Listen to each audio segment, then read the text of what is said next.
Hello and welcome back to Coffee with Carl, number 56, I think. My numbering scheme has gotten all screwed up. Once we started getting into the higher numbers, I started sort of forgetting where we were. So 50 was a good marker, and now I've got to reference back to the last one to figure out which one this is. But I think we're in 56. Does it really matter? Not really. Still me, still yapping here. But it's great to see more people watching this and kind of engaging on I don't know. I mean, it's to me, it's interesting because I always thought that the quick, attention grabbing, colorful type of content was what people wanted to see. It's the stuff that really gets the big numbers, right? And people go to great lengths and spend a lot of money to make those videos and that content. So I never thought in a million years that a channel that was just a guy sitting down talking to you would ever gain any traction at all. But I think that there's also a bit of a pendulum effect, right? When things go so far one way, people start missing the old days. And I remember this happening, I was born in 1981. So I was kind of around for the whole synthesizer revolution, right? Which I guess really kind of started back in the 70s. But either way, you know what I mean? In popular music. And I remember hearing many, many times as a drummer that electronic drums are going to replace regular drums. Instruments are going to get replaced by keyboards. And I think that, of course, we have EDM and more or less different subgenres of music have sprung out of that. But more than that, I think what it does is actually creates a craving for the real live thing. And I believe that's one of the reasons that you'll see most groups use live musicians for their live performances. There's a difference between being in the studio. I know that having been in several different studios and recorded it's a totally different beast than playing live. And that's why session musicians and live musicians usually are different. Even like with drumming, right? We would go around the kit and we would get sounds of everything so that if we need to punch in, let's say I was doing a fill and I hit a rim and it sounded really weird. I actually like leaving a lot of that stuff in, but if it's a part that's essential and it was a good take or whatever, you could punch in the sound of that instrument. But also what a lot of them were doing was, these studios was, the way it's explained to me was, look, we don't have, a Neve console that's, $300,000 and we don't have like these, $2,000 microphones to put on, every part of the drum kit or whatever. But what we can do is we could actually take that sound from somebody who has done it and layer it in with yours. So you get the characteristics of that sound coupled with the live sound of your kit. And, we weren't really recording in people's garages or anything. These are legitimate studios, but there's a difference between one-on-one studios in like Burbank and, or if it's in Burbank, I can't remember where it is, and a local studio around here. One of the ones I was lucky enough to record in was the Telefunken studio, and they actually make microphones. So it was pretty cool. We got to use a whole bunch of experimental and like microphones that weren't really going to become something, or maybe they did, or maybe they were vintage or whatever. We had this big cabinet worth of mics to try out. It was really cool. And so in the world of AI and EDM and electronic stuff and all that, I think that people they'll crave more of the real stuff, right? And it's almost like with that kind of content, the TikTok kind of short form, blah, blah, blah, blah, scroll to the next thing, and then it's another thing, and then scroll, whatever. There's also that other side of you that needs something that's a little bit more nutrient dense, right? And it's a longer conversation that you would have naturally with someone. I don't know anybody who speaks the way that these people speak in this short form content. And having made it myself, typically what I'll do is I will trim the fat out of every single sentence. I'll even speed that sentence up, maybe 100, 200, 3%. Not enough so you can really tell, but it shortens that timeline just a little bit and make it as fast as I possibly can. It's a game that I honestly don't want to play. I don't care for creating that type of content, but it's part of the strategy. It's part of what you have to do. And let's face it, if we all just did what we wanted all the time, it may not bear the fruits that we wanted. So yeah, I don't know. I mean, this short form content, I think it probably has a place, just like EDM emerged from that whole, synthesizer revolution and everything. And we have some really good musicians who operate in that medium. And, We'll probably have some people who do amazing things with these shorts and reels and TikTok stuff or whatever short form content exists there. But I believe that there will always be a place for live bands. There'll always be a place for longer conversational type of stuff. Look at Joe Rogan. Talk about a success story of a podcast that really kind of prides itself on simply taking a conversation and going wherever it may. And I'm not I'm not a listener, like a dedicated listener, loyal listener to Joe Rogan. If he has somebody on who I think is interesting and I want to learn more about, I'll listen to that episode.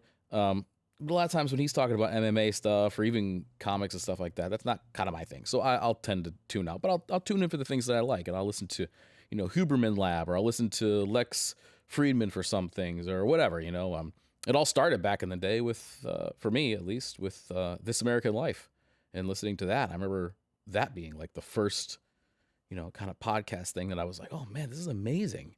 And started a whole love for podcasts. Now I really like them. The Mike Rowe podcast was really good, the way I heard it. And there's a few other ones out there that are really good. Many that I'm sure that I haven't heard of or have yet to discover. So anyway, I'm just grateful. And that's my long-winded way of saying that I'm grateful for being able to sit here and do this with you. So this week I kind of threw my back out a little bit doing weights. So I have a gym in my house. I noticed that when I would go to different gyms, and I was a member of 3 different gyms. I was a member of one for a long time. It was almost like an average Joe's kind of gym, really small in the basement of this place. And that's what I liked about it. It was just small, cheap, and I went, regularly. Then I went to another gym and another, and they were bigger, like fitness palaces. They had like classes and a pool and all this stuff. And I found that I really used the same things over and over again. And when I realized that, I was like, well, then why am I paying for all these amenities that I'm not using and I'm not interested in using? When what I really will use is I'll use, the squat rack, pull-up bar, free weights, dumbbells, barbells, and usually, a treadmill. Why don't I just buy those things? And so that's what I did over time, is I purchased those things and I have them in my house. Now, the difference is that me in my 20s working out versus me in my 40s working out have proved to be 2 different things. I mean, I used to go into the gym. I would go in usually 4 or 5 days a week. And I was also playing gigs on the weekend and then rock climbing at nights on the weekend because I loved indoor rock climbing. I was very active. And, now I'm less active, unfortunately. So anyway, now when I go into the gym, I mean, I realized that I have to stretch. Like before I would just go right in and I would just start exercising. And I had no problem as a young man. But now, getting older, it takes a few warm-up sets to feel that rhythm and where my bones need to be, I used to be able to just rip something right off the rack and go for it, but no longer. And so why do I tell you this? Because it was something that was a bit revealing to me that, this is a new season of life. And if you think about it, right, you go through different seasons of life, and those seasons are of different durations, and who knows how long they're going to last. But, my season of being in my 20s and that lifestyle is over. And I'm okay with that. Like, I was fine with it, I mean, that time was a lot of fun, had a lot of good times. But I'm not one of those people who wishes I was in my 20s again. And my 30s was a different season, and now it feels like my 40s, I'm entering yet another season. And it just comes, it's kind of typical. That's why you see things like, I'm 40, I'd rather stay home than be at a party or whatever. There's the kind of classic things that come with that. I get tired easier. I notice that I have to warm up, that I have to sort of psych myself up to get into the gym. And I mean, I try to exercise, again, I try to stick to that 4 or 5 days a week. I'm not always successful, but sometimes I'm an overachiever, but whatever, as long as I'm moving in the right direction. And this new season of life necessitates doing that. But it also prioritizes different things. So this time in my life, the thing that I want to do is be a great father. And I want to spend time and be present with my family. And that season will end. Not trying to be a good father. I think that's a lifetime pursuit. But I think that this season will end when my kids get to be the age where their friends are more important than their parents. Right now, I'm lucky enough to be in that time where our kids have their friends, because they're both in grammar school, but we are their number one, partner, compadre, whatever. And I love it. I mean, I really do. I love hanging out with the kids. But there comes a time, and we were all there probably, where, you want to hang out with your friends more than anything. So that time is coming, and I see it on the horizon, so I'm trying to hold on to now as much as I can. Yesterday, we went to the city, Manhattan, just to see the tree in Rockefeller Center. It was a freaking nightmare because we're a week away from Christmas, but my kids really wanted to see it. They always wanted to see the city and all that stuff, and so we went in, and it was a lot of fun. And that's something that I would have never done in my 20s. Like, yeah, you're telling me I'm going to go into the city in December to go see a tree? I don't think so. Now, it was something I look forward to. So, again, we all go through these seasons, and I think that sometimes that's at least for me, that's the mindset that helps me say, okay, this isn't a good or a bad thing. It's just a different thing. It's just a different time. And there will be a time, I'm sure that I will go through seasons in the future that I never even predicted. But I can imagine that as my kids get older and we become less important in their lives, that the time will free up a little bit, and I'll have to take up fishing or something, or maybe I'll get back to playing the drums, which was always a huge passion of mine. And I haven't picked up the sticks seriously in a long time. It's really kind of disappointing, but that's okay, because again, maybe that's one of the benefits of the next season of life. It helps me sort of navigate the waters a little bit, just understanding that things are that way. But anyway, let's get into some of the new releases. All right, the first thing I want to talk about is my local friends over at HARDENCO. Hartford Denim Company has changed up a little bit as far as their location. They originally were in Hartford proper, the city. Now they're in New Hartford, which if you live in Connecticut, you know that those two things are very different, very different places. I love New Hartford. It's a great place. I used to work at Ski Sundown up there, working the lift at nights. That was a lot of fun. I was a mechanic during the day, and at night I would operate the ski lift. And it was let me tell you this, all right? I know we're going to talk about these pants real quick, but I mean, like, one of the things I want to tell you was I had a couple of jobs which really helped me with my people skills. And one was the ski lift. The other one was operating a tow truck. Both those things happened at night. I was a mechanic during the day, or I'd operate the tow truck on call. And then some nights I would work at the ski resort, because I had these chances to interact with people for a very brief amount of time. And my goal was always to leave them happier than they were when I met them, even if it was just a little bit. And it didn't always work. But that rapid fire kind of opportunity is something that I'm very grateful for. It was awesome to be able to get somebody who was coming up to the ski lift. That was much easier because people are already happy. They're doing what they love, their recreation of choice. And so they're already happy, and I could have just kind of maybe put a smile on their face, send them up the lift. The wrecker was a little bit different, especially if they'd just gotten into an accident. But if I can get them from being a crying, sobbing, worrying mess to feeling pretty good about where they're going to be and what they have to do and understanding what happens now, then that's okay. And I was actually surprised at the ability that you can gain to sort of help somebody through that, and your capability of bringing people to a better place mentally. It was a really cool thing to be able to do it. I'm very grateful that I had that opportunity. On its face, those jobs aren't anything special, but if there's anything to take away from it, it's doing that. So that's my connection to New Hartford, where HARDENCO is from. So these are the HARDENCO 303 full cut tan selvage denim jeans. They are $425, and I know that's a lot of money, but I will say that, if you are really looking for the small shop kind of thing, right? I mean, a small maker, there's like 2 or 3 people over there at the HARDENCO factory, and it's a small shop, bunch of old sewing machines, and some really cool people who are putting these things together. So this is definitely not going to be for everybody, and that's a good thing because they are extremely limited. They're only making 36 pair. But let me give you some of the kind of the whole gist of these. Okay, so this is a full brand new cut for 2025.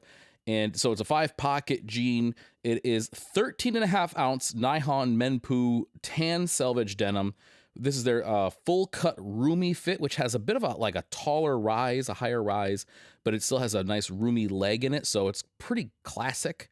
Has a 5-pocket layout with hidden rivet back pockets, American Efrid cotton covered Permatex core and whatever top stitch with a colorful interior thread. Look, all that basically means they put some really cool thread in here that have some tonal stuff going on, which is really cool. Copper YKK rivets, copper YKK donut buttons, 6-ounce vegetable tanned leather patch, 36 pairs made, as I mentioned, handmade with care by Marshall, Luke Davis, and Ed Ryu on Antique Machinery in New Hartford, Connecticut. And unlimited free repairs. So I have 1 or 2 HARDENCO things. And again, it's because I love supporting small makers. I've worn them in a couple of videos. I don't think I've ever specifically called them out, so I'm sorry. But if you do want to see one, the video that I did, which was things I wish I knew before I got into the trades, I'm wearing one of their work shirts in that. And it's a great shirt. I love their fit. But with this stuff, it's the details. So it's the stitching that you look at. It's the small things. And if you are kind of a connoisseur of such things, then this is going to be what you're looking for. But HARDENCO, really cool, small company, and just the type of people that I like to support. So go check them out. 1620 Workwear came out with their first insulated winter jacket. Now, being a workwear brand, you would think this might be one of the first things that they did, but it's not. And I originally did want to include it in my work jacket roundup, which I'm doing very shortly. It's proving to be a big one, so it's going to take some time.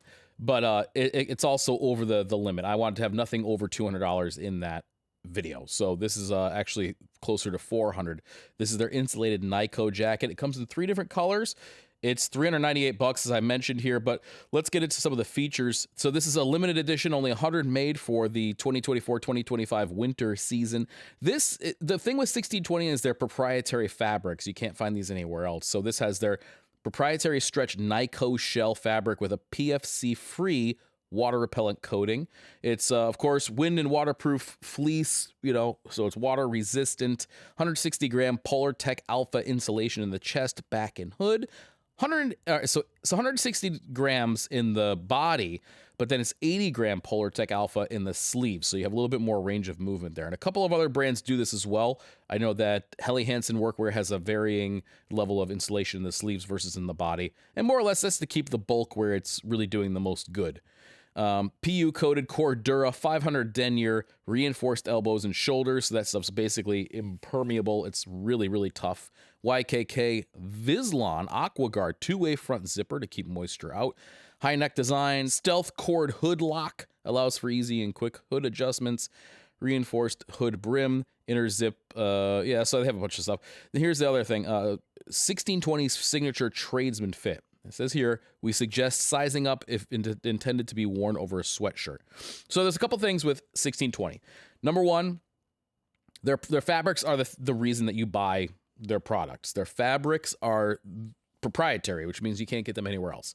Their shop pant, for example, if you have bought some of these, I know that Grant, formerly of Nick's Boots and now the Homestead brand guy with Nathan and a couple other people over there, he wears these things all the time. And they are really tough. They look almost dressed up. They stretch like crazy, and they're almost perfect in every way. They're my personal favorites. I love the shop pant. As a matter of fact, if I had to choose one work pant to wear for the rest of my life, those would probably be them because they're comfortable, they're tough, and they actually look like you could probably wear these in place of dress pants in the right color, in the right setting. But they check all the boxes for me. So that's why you would buy this jacket, because of that proprietary fabric. The Cordura that they have on the high wear areas is great because Cordura is crazy durable. I mean, like, I remember going to the Carhartt testing facility where that's where I found the whole abrasion tester and stuff like that. The idea of it, and then I purchased my own, I should say. And so what they actually took some of this 500 denier Cordura and put the abrasion tester on it for like a day, and they wanted to see what it would do. It didn't do anything. They put it on there for a few days, still nothing. They left it on for a whole week, still nothing. Then they tried it, just let it go for 3 weeks.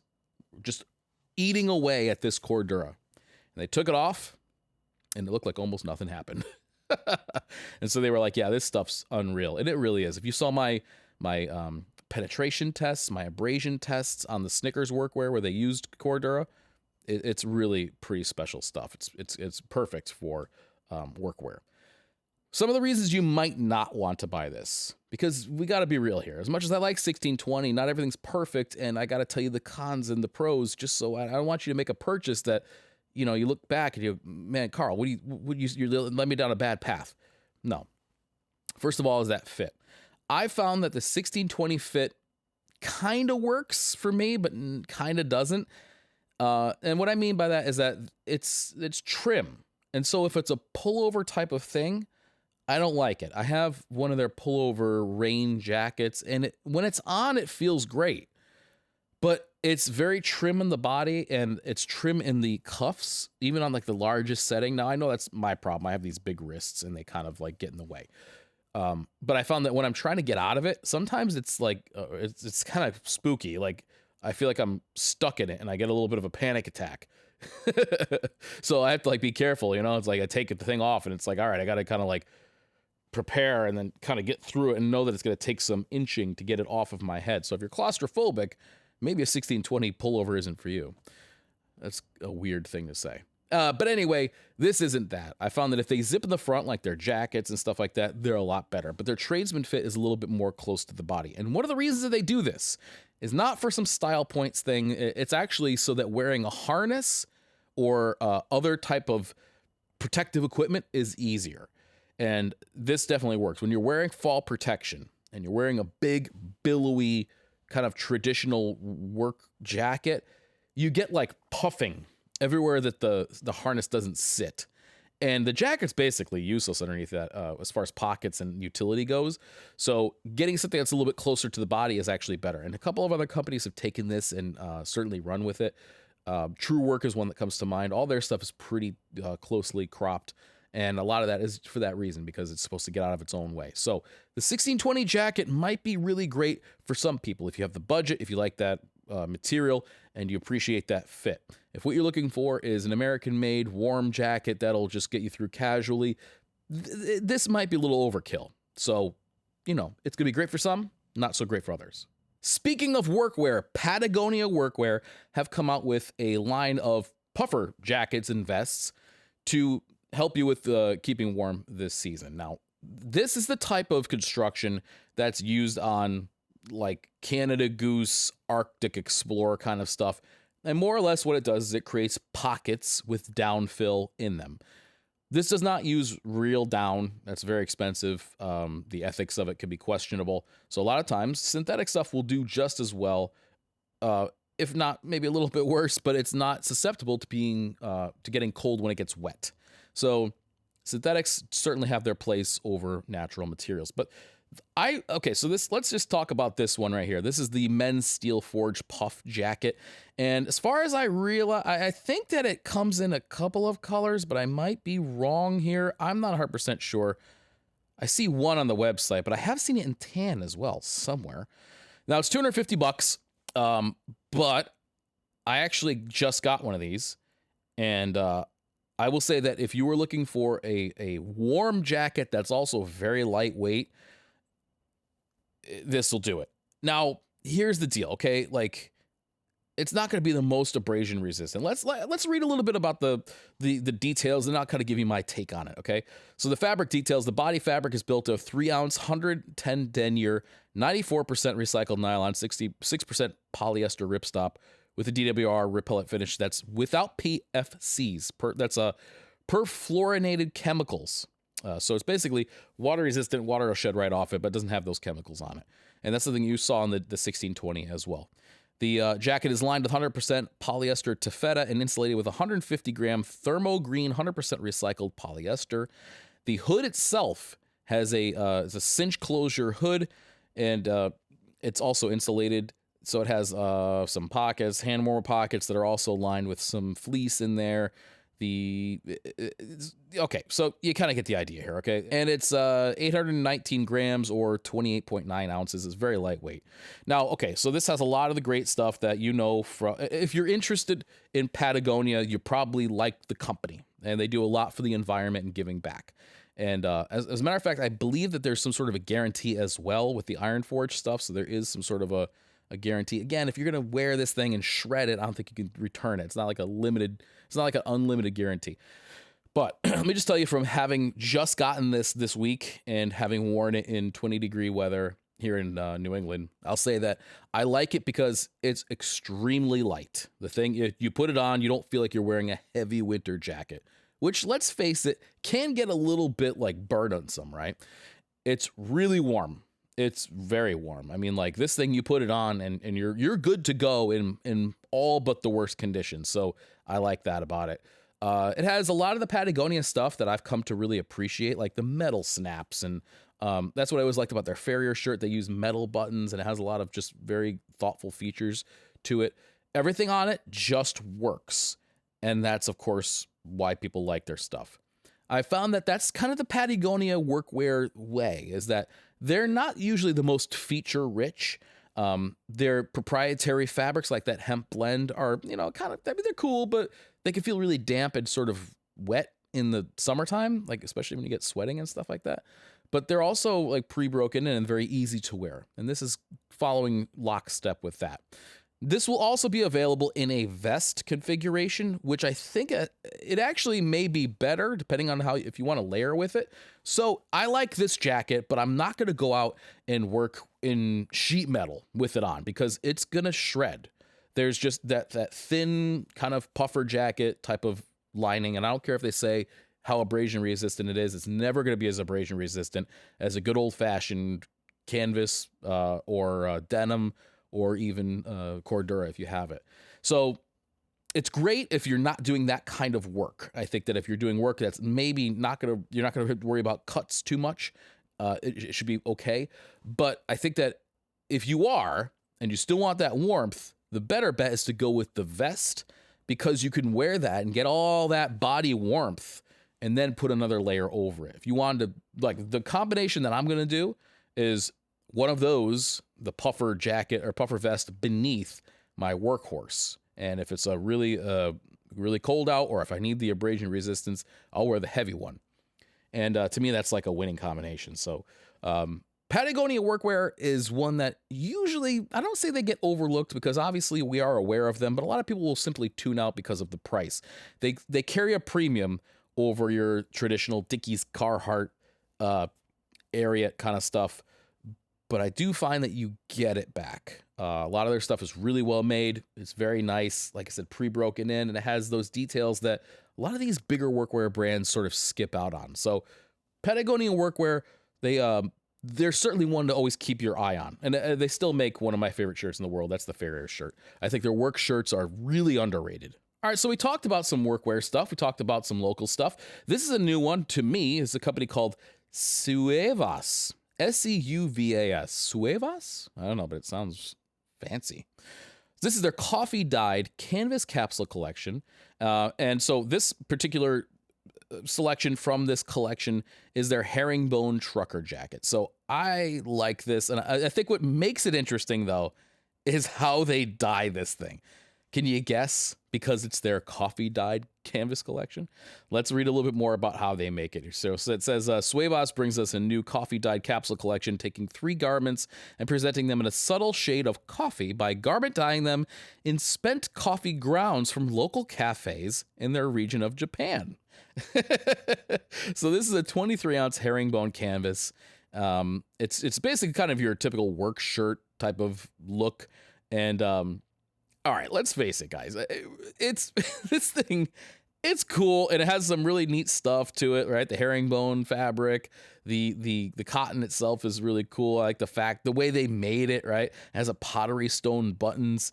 But it's the coffee dyeing that I think is just so cool.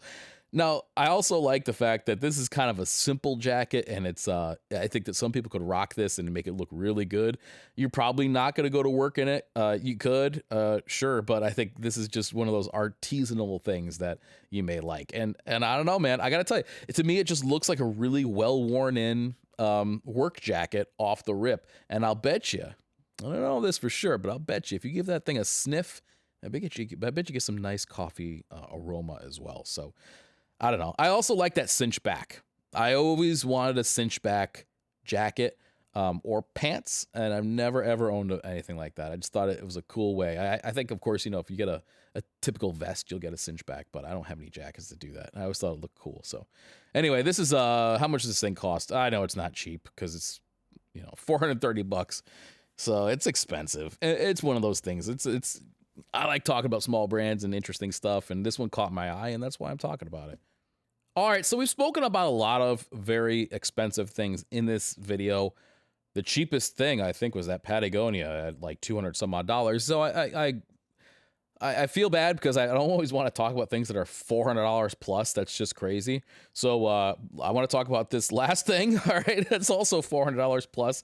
But Ironheart came out with their new 20-ounce Surge work pants in indigo, and these are just a little bit different. So I want to sort of tell you about them because, again, they piqued my interest. This is their classic work pants constructed from a hard-wearing 21-ounce Japanese Surge, which is a heavy cotton similar to denim. It says the same fabric as their 21-ounce Wabash without the bleached dots. So this is kind of like that same sort of feel to it, very textured, woven with indigo rope-dyed yarns, which will gradually evolve in tone with wear.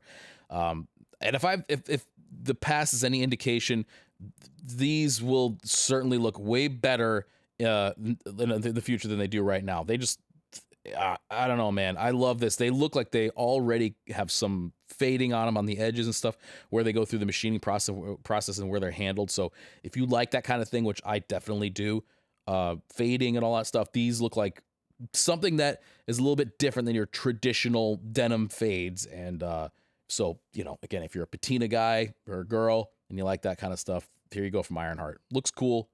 Totally something I was like, I should get a pair of those. Okay, because I feel so bad about only mentioning things that are really expensive in this video, I'm going to talk about something that's not so expensive, and that's the Jim Green 719 boot that we released last week. And this was a long time coming. I think I showed 2 versions or maybe 3 versions in that video, 3. And we had gone through 4 different versions that we had started off with a sample and kind of grew it and changed it little, incrementally to the final version. And I just got to tell you this, about the 719. I released a video on it, and if you want to go check that out to learn more, you certainly can. This made me very happy to release. Number one, because it's a $250 boot that offers a lot of stuff that you can only get in very expensive boots. So I'm talking 300, 400 and up kind of stuff. So this veg retan leather, which Gareth had worked so hard with the South African tannery to create, and we had gone through, I only showed you 2 different versions in that, but probably I would say 4 or 5 different variations of it. The first one was not up to his standards, and they kept on getting it wrong. And so near the end, he's like, this is just too glossy. I need something that's a little bit more matte.